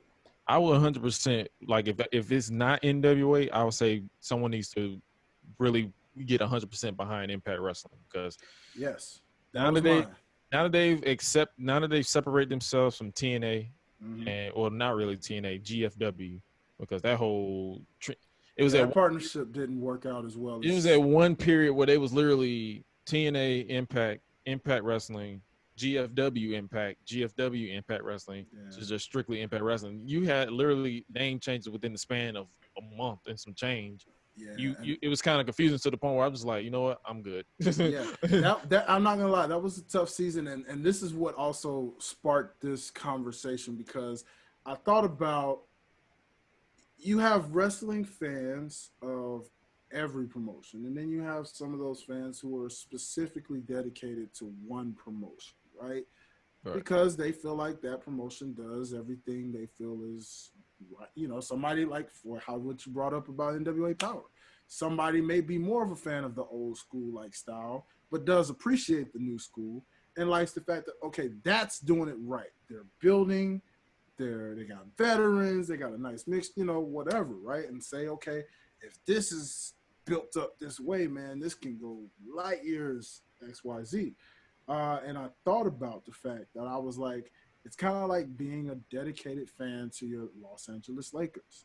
If you're a Los Angeles Lakers fan, you just lost Kobe Bryant to retirement, and now you realize, dang, man, we got to rebuild. We got to rebuild this thing because we've been this identity for so long.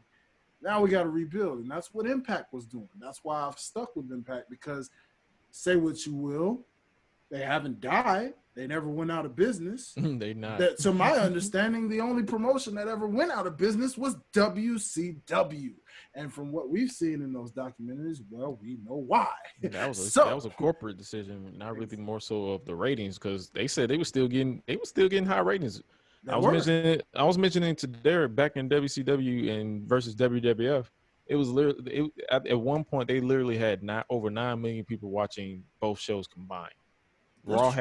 Raw had a 6.1 rating and Nitro had a 4.3. Yeah, That's a that's total true. of over 9 million people. So That is true. I'm like, whoa. So it wasn't a ratings point. It was because they was losing money because they was paying all these billionaires Mm-hmm. who should have been retired in the 80s. Like I was watching a 2000 episode of Nitro just for Mm-hmm. my podcast, and Mm-hmm. I'm like, they had a segment where Hacksaw Jim Duggan was like, I'm going to officially retire. I'm like, bro, you should have retired in the 80s, bro. What are you still doing here? Yeah, and that was a lie because what did we do? We saw that short stint of him back in the ruthless aggression era. So you clearly lied, He brother. lied. He You lied. know, Saw but him 6 years later. exactly. But that's so true though. Because again, even with that, I'm glad you brought that up because even with that, that was just a corporate decision more than anything. So they really, to this day, could and even you could arguably say should still be around to this day to where it would have been another promotion in the mix and they actually would have been light years ahead of AEW probably because really WCW were still around to this day, then you would argue, okay, well, WWE probably wouldn't be as trash as it is at times or most No, times because because competition, honestly, I appreciate to this day AEW being a thing because it's like it's caused mm-hmm, WWE to either be exposed for their lack of creativity mm-hmm, or for them to step up their game.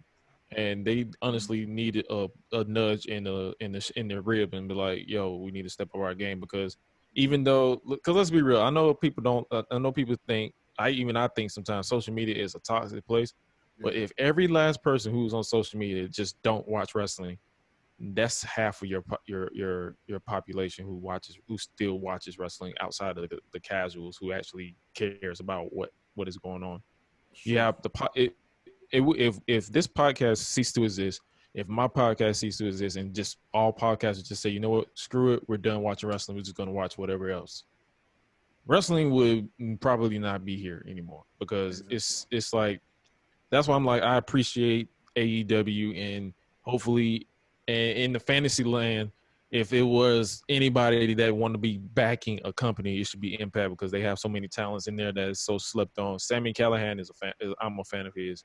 Yeah. Who else is there? You got Sammy Callahan. You got Sammy Callahan. you, Goodness, there's so many, dude. Like there's it's so many Eddie and Edwards. You Eddie know what I Edwards. mean? Yeah, I'm a fan of Eddie Edwards when he was a dragon. I mean, not a dragon, a wolf, and not The Wolf. not the Yes. hardcore version because it's like he Yeah, kind of the Wolf version was a little better than the hardcore version of him. I'm still trying to get a little used to. I see he's I still can't switched get up the used to it. looks. He Yeah, kind like of down a little bit, can't champion. It's like they're trying to the open challenge. He's basically impacts Cody with the Impact World Title Open Challenge let, because now he's doing an let, open let, challenge. come on, let's be honest. But I The put more real respect on that. person, the real person behind this is John Cena. Which cannot be honest, even though we know that honestly the man's making movie money, even though with the pandemic there is no movies right now. I'm kind of surprised WWE hasn't really seen this whole open challenge kind of jazz and hasn't tried to say, you His know contract, what? he doesn't have a contract with them no more. I think they let it expire.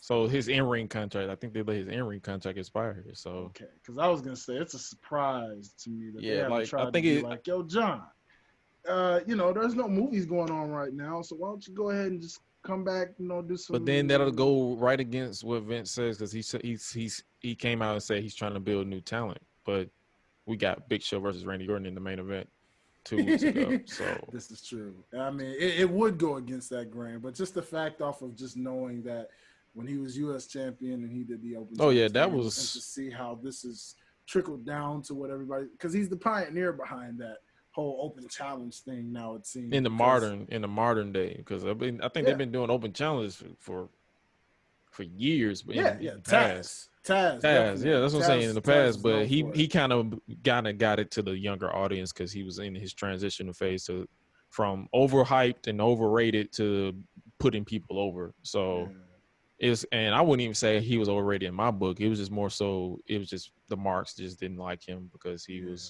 he was always shoved down our throats. yeah. But and then it's funny how those same marks are coming back and saying I miss John Cena. So it's even more hilarious to Hey, me. I'd they're be even. laughing at people.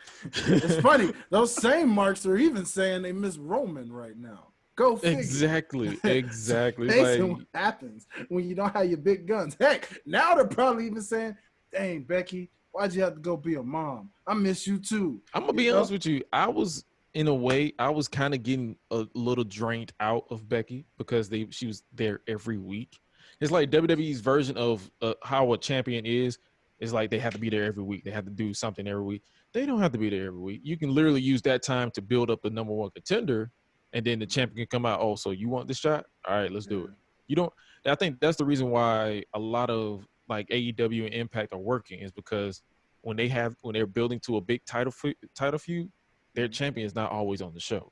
This is true. This is true because like Jordan Grace wasn't always, even when she was champion, she wasn't always on the show. You get what I'm Exactly. saying? And you're right. NXT even wasn't you didn't see everybody every week like that, until they went 2 hours, of course. And now it seems like you're seeing everybody every time. But when they were in Oh that yeah. 1 hour block, you didn't see everybody because you Mm-mm. can't put everybody in 1 hour. You saw So maybe 2-3 matches, mhm, and the rest of them was like promo packages to build up the return of such and such next week and the week after exactly, that, and then next thing you know we got Takeover, and then everybody's just going back crazy with exactly. with what they got in front of them. And honestly, to me, some people don't think so. NXT is the reason why AEW is a thing because we kept hyping up NXT to being the true alternative to WWE because they want to. If you want to be real, AEW is an alternative to WWE, but NXT was always that true alternative to WWE, or basically true alternative to Raw and SmackDown. Because Yeah. Raw was you you got the Brock Lesnar's like the part timers all going crazy. SmackDown, even though it was good in 2016 to 2017, that's my MVP year, 2016, 2017.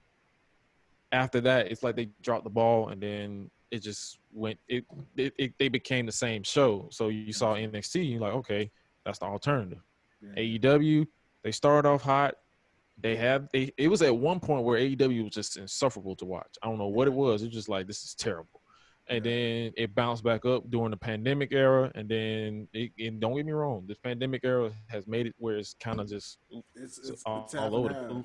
yeah. Yeah. So yeah, that's what I'm saying. If anything, And they're trying to it's like they're reeling you back in when they get these surprise appearances all of a sudden, but and then you're they're gonna like, run oh, out. okay. So it's like you got to build these, and I think that's my main gripe with AEW is like I'm not finna keep praising y'all, but it's like okay, I get it. Okay, we got a hype here, we got a hype there, but what's gonna happen when you get that transitional period where there's no more surprises? Yeah. Everybody done debut, everybody done did this and that. Where are we going with this? Like Yeah. Think of it's Sean Spears. You know what I'm saying? Like, that's a think ball about drop right there. how big of a deal that like was when he came. It was like, With that yo, chair dope, shot, you know? Exactly. And what has been of him now lately? Nothing. he has a You know what I'm saying? fist. He has a glove. He's been rocking one of Tully's old 1980s glove. Hopefully Tully washed it. But you see what I'm saying? Like, Yeah. I mean, by now though, this man should have been like literally in the main event picture, in my opinion. By now, It's like by they now he should it's have like been. they slapped him with a gimmick that he can't do. They called him a chairman, but he have yet to hit somebody with a chair. Yeah, And then they did the yeah, transitional period where he was a newsman, yeah. and then they did the part where he was wrestling in his draws with Tully Blanchard's face Exactly, over his crotch. And exactly. then it's like once that happened at Double or Nothing, I stopped taking him serious. I'm like, y'all literally just turned him into Todd Dillinger all over again. Yeah, man. Like you have to do it, man. You have to do it, and that's why it's just like even Jake Hager. I mean, you hear them mention. I mean, like, all right, when is this guy gonna actually win a title at some point? You know, Yeah, exactly. It's like good question. When is he? You y'all, know, and then y'all did that kind of semi screwy finish with him versus Cody for the TNT title. Y'all gonna put the title on him? Because to me, the inner circle, it feel like right now it's reached its ceiling because it's not going anywhere. Like to yeah, I me, think it. Jericho never got his rematch for the world title. I'm surprised they ain't mentioned that lately. He's been Yeah, feuding with Orange Cassidy, yeah, and he then has. the Santana and Ortiz are just there. Like I'm surprised they haven't been contending for the Yeah, tag team why titles. haven't they been? Yeah, they should have been And tag then team champs Sammy at just some got point. back. Sammy just got back from suspension, so it's like And you're feuding him with Matt Hardy, Matt Hardy, and I'm and like, and then Matt Hardy don't even want to. He actually saying he don't even want to do the gimmicks anymore. Like he don't want to do the yeah, broken gimmick and none of that stuff. I'm like, bro, you literally just defeating the purpose of why we wanted you in AEW, bro. Because if you don't beat broken Matt Hardy, I don't care for just basic Matt Hardy. I'm just gonna be honest with you. at least Basic give Matt. us version one, at least, man. That's what I'm saying. Like he At like I want to be. least He's like can I'm we just get gonna be Matt Hardy. I'm like, bro, that's boring. no? Because if you're gonna be just basic Matt Hardy, then now you need Jeff so we can be the Hardy Boys. Then, Exactly. It's yeah, like, bro, you're you know what I'm defeating saying? you're defeating the purpose of why we picked you over Jeff for that period of time where broken Matt Hardy was at his peak, was Yeah, at this top notch. It's because all, it was different. all that Impact Wrestling, nonetheless. It was I'm just exactly. saying, this It is was why I love being an Impact guy. Which again, I'm a man of all of these promotions. I am a wrestling fan, guys. But I'm saying, like, if you say out of all of these promotions, which one I consistently will watch with no problem most times, it would be Impact because of the fact that it's just, I mean, they're not perfect at just all. keep just keep Katie Not Forbes and perfect. Rob Van Dam off my TV, and I'll be perfectly fine. Yeah, Because Rob, More so Katie, because Rob's kind of funny in this little Well, he's kind midlife of crisis yeah, gimmick. he's kind of funny in this little gimmick he's in. But like Katie, on the other hand, It's too much. Put it that way. It's like she's got a. I don't know what happened with her in ring. I've seen her in one match since she's been there. Maybe I think I saw her in a battle royal too, and that was it. I don't know why she hasn't been wrestling because she's got a little. She's in ring wise. She's got a nice little build to her. She's got a little. She's athletic as all get out, so she can do some stuff. But I don't know why they're not really utilizing her as much. it's like, oh yeah, let's use her for her body. Let's rate sex sales. It's like, bro. Yeah, I guess they're just wanting to say, If that's hey, the case, I will buy her OnlyFans if that's the case. yeah, But no, and she's her because that's literally who she is in real life for the most part yeah. of it. So she's being who she is. I'm just surprised they're not like utilizing her a little bit better. It's like they're making her into the valet of the '90s, the Attitude Era valet, like where she was just used for her body and not really in ring work. Yeah, and I mean, if she's cool with that, then by all means, cool. By all Katie, means, but, yeah, but but don't talk I'm much. just, You know what I'm saying? I'm Don't just, don't. oh Don't yeah, talk her act. much. I'm sorry. Don't Her, talk it's much. you have no crowd to feed off of. The acting is like Yeah, Impact. I think Impact they need to 100% take advantage of the cinematic presentation as far as like with promos and all that yeah, stuff because the in-ring promos are just so there with no ambiance and I'm like I agree. and then they have the and when they're cutting their promos like they have that awkward pause waiting for that crowd reaction and it's like oh nobody's there. I agree. That's Yeah, my only critique of Impact. I Outside of that it's I been agree. pretty solid. I totally agree. That's my. I do like the cinematic feel stuff they do in their own way. And I'm a fan more so of that.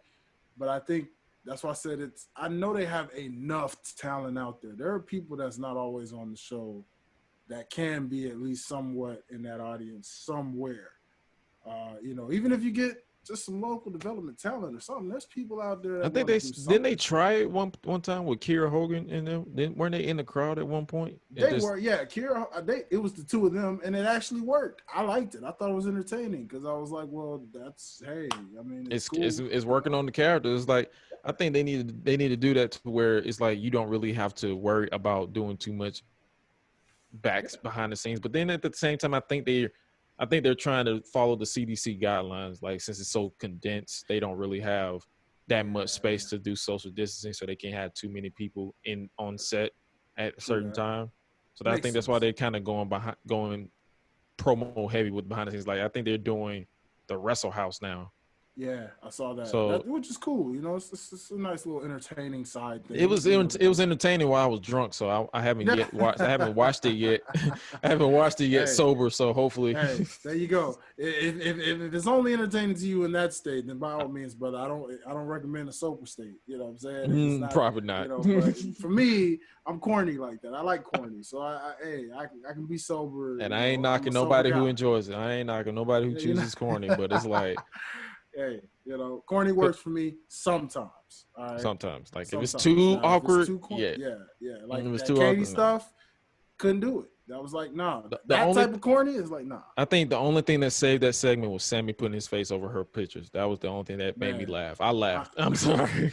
honestly, even for me, I hated that. You know what I'm I saying? hated it, Like, but I it's like, hated it. bro, this and That was weird. it's not even me saying it saved her from basically making it better. It was just like, okay, this is literally about to make me turn it off. And then I saw his face. I'm like, I just bust out laughing because I'm I like, still, this is to me, I still, even with that, I still, because between seeing that, which was awkward, her reaction was even more awkward to it. And then oh yeah, well, trying to she's like, figure out, like, like, yeah. And then trying to figure out, well, okay, well, wait a minute. What was the basis behind all of this again? What were you exactly revealing? Because these are just photos. So I'm like, what? the way they were hyping it up is like, I'm like, bro, you can't go too far because the last time you try to go a little bit too far, you got banned on Twitch. So it's Yeah. like, So how far are you going with this? I don't know, man. But again, like I said, this just proves the point why I say again, even as an Impact guy, no, it's not perfect over there. But I like certain things, the way they build people. I love the way Heath is already being booked from what I see. This is the But yeah, they most just all they got to do serious. is use his gimmick that he did in 2016, the free agent gimmick, and just Yeah, turn it up, and that's yeah, it. and they're doing just that. And I'm excited to see what he does with Moose. You know what I'm saying? I'm like, all right, cool. You know, EC3 reeled his little face in there, and I'm like, all right, cool. I love the way Luke Gallows and Anderson are looking. They looking like a badass again. You know what I'm saying? And I'm like, see, The big that's LG the or the Doc, yeah. the Doc Gallows. And no, they don't have a jar full of testicles in it either, as they're looking badass. By the way. I try to So forget that. I try. yeah. So thanks WWE. I try to That's what I'm forget saying. that. Like I'm Oh just my saying. You god, I know, forgot until you said it. I forgot all about it. well, you see the payback. You see the payback. I had to pay you back for earlier for that because that's the whole point. That's what I'm saying. Oh Like, god. but at all in all, to take the final emphasis of this meet that we literally just broke down and discussed. This just goes to show. That's why I feel WWE. We talk about what AEW did to rib them, but imagine how dope it would be to have more billion-dollar owners, probably even more billion-dollar than Vince himself, right? Come into some of these promotions, say, you know what? I like what this AEW thing is doing. I want to do that with one of these promotions. You ain't got to know about wrestling. Right. Find people that do know it and will just help generate it to make you richer and build up that company and make it richer and get its fans. You know what I'm saying? So if you are listening and you guys, look, pitch it to your local owner somewhere, okay? If you are a billion-dollar owner, by some strange chance you're listening and watching, well, first, go ahead and endorse us over here at Lights and Botch because we would love to go ahead and make you that much richer in any case while building it up. And do it for my boy Gresh Unleashed as well. We can use that.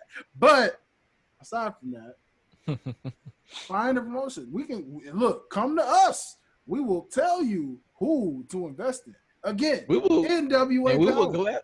we will gladly create a Life's a Botch PW if you want us to create a custom we can easily make a promotion. It's all we gotta do is hey, listen. We look now. We got the title. We got the title ready. So anytime, if you're serious, we can definitely do it. We'll crown the first champion. That's a nice title. I might have to Hey man, I might have to challenge for that title. Hey, I'm just saying, you know, at the end of the day, anytime, any place, anywhere, promo battles coming soon, people. Don't you worry. Promo battles coming soon. Just know, if I'm involved in that battle, I will be a heel. I will be a heel. That's a beauty. Hey, we can do it, baby. We can do it. I will be a heel because I love being a prick. I love it. I love it. I will embrace my inner Vince McMahon just to piss everybody off. Come on, man. I love it. Listen. This goes to show, people. At the end of the day, it's such good. As you know, grapefruits. You know, but people, at the end of the day, seriously, just put that image in your head. If you take nothing else from this episode today, literally imagine all these wrestling promotions being like the organizations within the NFL and the NBA, the individual organizations. And imagine, you know, they have these budgets, they have these owners. You know, just imagine what it could just do. You see what AEW success has done so far to date. So take that formula. Every promotion has its own unique style that makes them different from AEW. But just imagine having the ownership with the millions of dollars that they have to put them on the level of the WWE AEW branch. If you did that, not only does it make the wrestling community that much better, but man, I'm telling you, I feel like the epiphany came to me last night to say, this would make wrestling that much more enjoyable than it already is. To see it on global scales like that, really makes it to where it's like, uh-oh, man, who's gonna win this rating roar this week? Who's And I, got the better this week, that week? I mean, just imagine 7 days out of a week, all these promotions. I think what a lot of these promotions are missing too, they need to go back to the territory. I'm glad you mentioned that. They need to go back Yeah, to they do crossovers. Like yeah, we need to have a week where it's Impact versus WWE or AEW versus Impact or yeah, AEW versus Ring of Honor or AEW versus New Japan because it's like yeah. you're yes, we have wrestling literally 7 days a week. If you are a fan of WWE, AEW, New Japan, Impact, they literally have shows almost 7 days a week, and Yeah. then don't even add on top of WWE's pay-per-view schedule, where it's literally a pay-per-view every month, and Which they it's need to it's so condense much, immensely, by the way. and everybody Go back needs to to your big condense. five. Go back to your big five. Seriously. Honestly, it's Give honestly this us pandemic this pandemic has made them calm down because remember they was incorporating their main pay-per-views and then Saudi shows, so this is it, true. But even the it, pandemic still hasn't slowed down the fact that it's like, a think about it. pay-per-view You every still month. got those, yeah, you still like condense it even more and go back to your big five. I got to shout out JD from NY with that philosophy on his off the script show because I really have to agree with him on that because of the fact that it makes it, you really devalue. I never kind of quite thought about it that way, but that does kind of explain why it has been a little hard to get into WWE.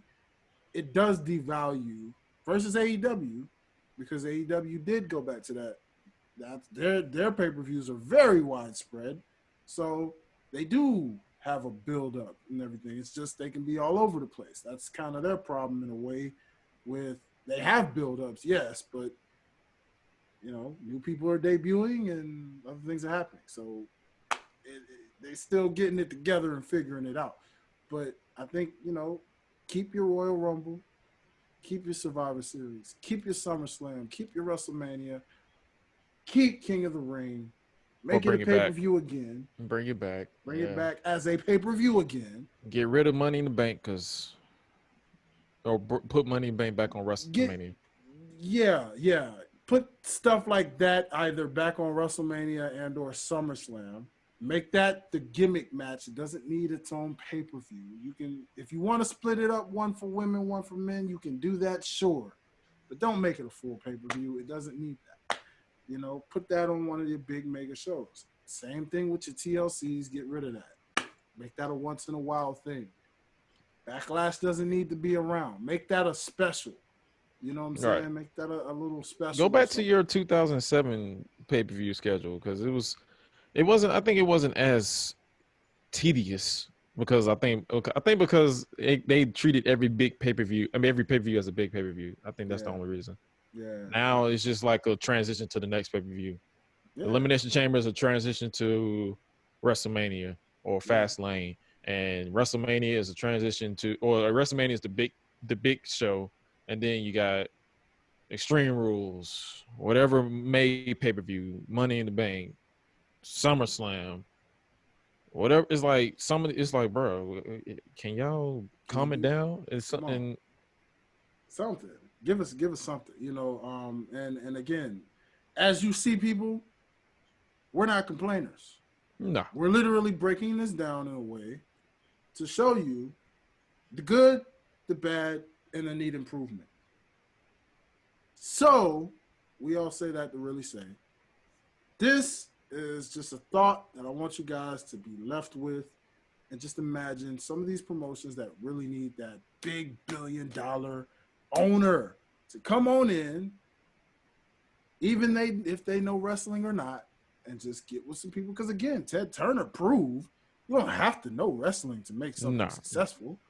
You know what I'm saying? The man made WCW very, very successful. He just let the wrestling people take care of it, and he just wanted the competition. That's what you owners love. You love the competition, right? So again, make Vince McMahon step it up. Yeah, Make him make say, him. you know what? I do need to take my product more seriously. You know what? Maybe I am a bit out of touch, and I'm gonna step it back a little bit and get Triple H or someone that actually has the go for it to go do this and bring this to where my product can be number one again. Whatever. You know what But I'm saying? I'm about to say what I also said was I was telling Derek. I said yes, keep up to date, be current with the product, but also don't 100% listen to social media because if you Yes. 100% listen to social media, you'll come off it. You'll look like AEW because AEW sometimes when they be listening to social media 100%, I'm like, don't do it. Don't do it. That was a dumb decision because Yeah. social media it's like people need to have that mentality like yes social media is a very very good source to get more publicity, more eyes on your product, but at the same time you can't 100% go let that be your whole like, oh, this didn't work, let's look at social media and see if they liked it. Oh, they didn't like it, let's cut it, let's just scrap it without any knowledge. Like I didn't like the Nightmare Collective, but they could have made a whole lot of more sense on why they ended it. They just ended it because social media just said, you know what, I don't like it, and then next Yeah. thing you know, oh, it's gone. Yeah. So if we do, if a billionaire decides to get behind the Impact or get behind the MLW or get behind a GCW that just had their show with Leo Rush's final, supposedly final. I say they were air quotes because everybody say final match and then they come back another year or two with the bug. I don't buy it. We're gonna see him in AEW going in a surprise TNT title match, probably. Probably, You know, but or we'll see him again, you know what man. I'm saying. We'll see him shortly. Like I He's too get it. young. I get it. I'm like, bro, I get it because he let social media take control of him mentally. But at the same time, it's like, bro, once you step off of social media and really just No stopping you, man. but it's like if they get behind those type of companies, those type of ain't no stopping these type of companies, and then you'll have people like Triple H and Vince and whoever they have in charge of WWE step up their game to make you want to say, okay, I'll watch WWE, or okay, I am a wrestling fan. Because there are times where I'm literally like, I don't want to do an episode of the podcast because I'm like, I don't want to talk about that because that was that embarrassing, Yeah. and that happens when you're a podcaster. But at the same time, it's like, yeah, I hope someone, metaphorically speaking, we know it's probably not going to happen now because pandemic is not letting nobody do anything if you don't have a amphitheater like AEW or performance center or access to Full Sail University like WWE. They're not really operating, or Nashville grounds like Impact. So if somebody, I would like them to see somebody. I would like them to get behind somebody like MLW or Impact because that guy, I forgot his name. I believe he's a part of the Fatu, the Anoa'i Ah, family. yes, I forgot yes. it. I forgot his first Joseph name. Fatu. Is it Joseph? Yep. Is it Yeah. is it Joseph Jacob Jamal or Jacob Jacob Jacob Fatu. Fatu? It could be Jacob He's Fatu. the MLW world Yeah, champion, I believe. Jacob Fatu. That's Jacob. Okay, yeah, Yeah, that's Jacob. he's one guy. I'm like, they need to keep their eye on because he reminds me so much of Eki or Eddie Fatu, Mm-hmm. or for people who know him modernly as Umaga. Yeah, He reminds me too much like him. I'm like, it's crazy. it He, is. if the whatever company, if he just, I think he just signed a multi-year deal with MLW to stay on as on their Is roster. that guy? Yeah. They need to shoot him to the top because that dude got so much potential. I saw one of his matches with La Parker, Yes, and Parker. I'm like, dang, this dude is saucy. He's Mm-hmm. untouchable, Yeah, he and is, man. that's what and he got. I think he has that character to it. Like he don't, his matches ain't really. I think I'm slowly not becoming a fan of flips and dives and all that stuff because everybody do it so much. They do. Yeah, likewise. It was impressive at one point, but a balance. You know, it's just like the NFL. You don't want to see too much passing. You don't want to see too much running. You like a nice balance. And also, Exactly. if you're a defensive person, you don't want to see too much defense because that eventually makes the game boring. Yeah, So it's exactly. like you want a nice balance. You know what I mean? A game that's a high scoring game, but there's some nice defensive plays in there too, where it's like a nice little balance of everything. Yep. So it makes the perfect formula of a perfect game. But all in all, it goes to show. Hopefully, If you guys are listening again, let's make this pitch, man. Let's start a hashtag. Let's reach out to people, whatever, something to get more billion-dollar owners to invest in a lot of these promotions to bring them to the level of the AEWs and WWEs. Because I believe the last person who invested was Master P. He Yes, invested into House of Glory. House of So Glory. it's And we not still don't know what's going to happen because the pandemic, I'm sure, hasn't slowed things completely down. I'm pretty sure as things slowly get back to a point, Master P and them are still planning, I'm sure, on what they plan on doing for HOG. So again, even with that, that's another, I'm glad you brought that up because I meant to bring that up. That's another example of why I say, don't matter what type of billionaire you are. It don't matter if you're from sports, music, whatever. If you're a billionaire, you like to be richer, you like to invest.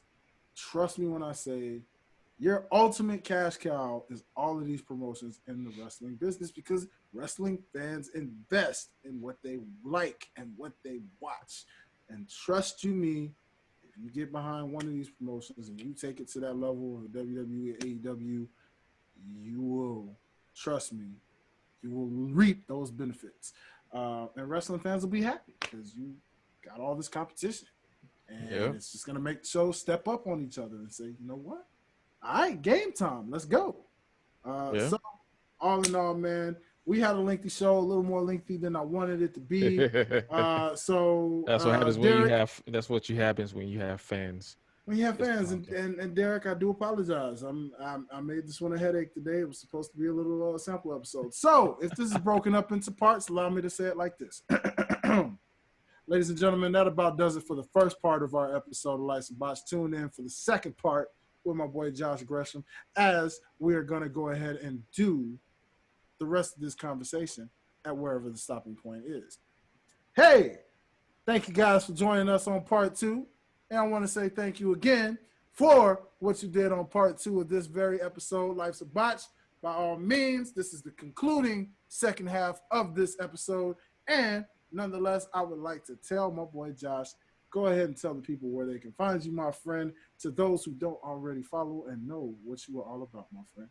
Yo, you can follow me on 2 social media accounts because the podcast is separate from my personal. But you can follow me at Josh Gresham ORG, and that's pretty much it. And you can follow me at Gresh Unleashed on both Twitter and Instagram. Gresh Unleashed, just GRESH Unleashed. Hopefully, you know how to spell Unleashed. If you don't, the beautiful thing called Google. But you can also check out anything with the podcast at joshuagresham.org. That's where I keep everything up to date when it comes to the podcast, my gaming channel, my YouTube channel, all that good stuff. I'm always doing something. So yeah, that's where you can catch me at. Oh, man. All right. Well, you guys heard it here first. That being said, make sure, again, you subscribe to the Life's a Botch podcast. If you're listening on Apple Podcasts, make sure you hit that 5-star button. If you're listening on Six Families Radio, thank you for listening. Hope you guys enjoyed this bonus episode. We got more interviews coming up very, very, very soon in the next couple of weeks. So y'all stay tuned and wait for the next one. And until the next time, you already know, you guys have officially been botched. Peace. You.